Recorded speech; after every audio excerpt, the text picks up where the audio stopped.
Le jour où l'ange Djibril a eu peur. Un petit rappel sur Djibril. C'est un ange très important d'Allah.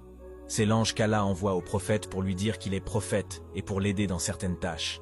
C'est l'ange que Dieu envoie pour punir les nations qui font le mal.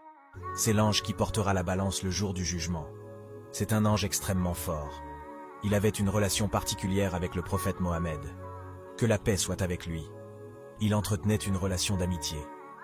Djibril a dit un jour à Mohammed, paix sur lui, qu'il était le prophète qu'il aimait le plus parmi tous les prophètes, sachant qu'il les avait tous rencontrés.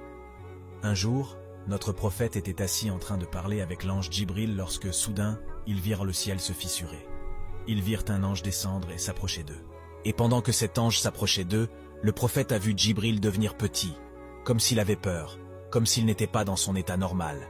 Cet ange s'approche et dit au prophète, « Je suis un messager d'Allah, et je viens te donner un choix. Tu peux vivre comme une personne humble, ou tu peux vivre comme un roi très puissant comme l'a fait Sulayman. » Djibril, connaissant Mohammed, lui fit signe de prendre la première option.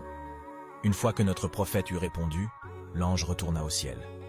Mohammed demanda alors à Djibril, « Pourquoi as-tu réagi ainsi ?» Djibril lui répondit, « Je jure par Allah que je n'ai jamais pensé que cet ange descendrait sur terre.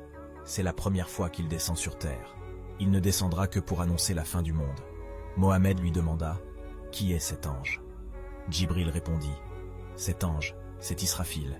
C'est l'ange qui souffle dans la trompe pour annoncer la fin du monde. » Regardez comment l'ange Djibril a peur de la fin du monde alors qu'il n'a jamais commis de péché. Imaginez-nous. Qu'Allah nous guide tous. C'est la fin de cet épisode.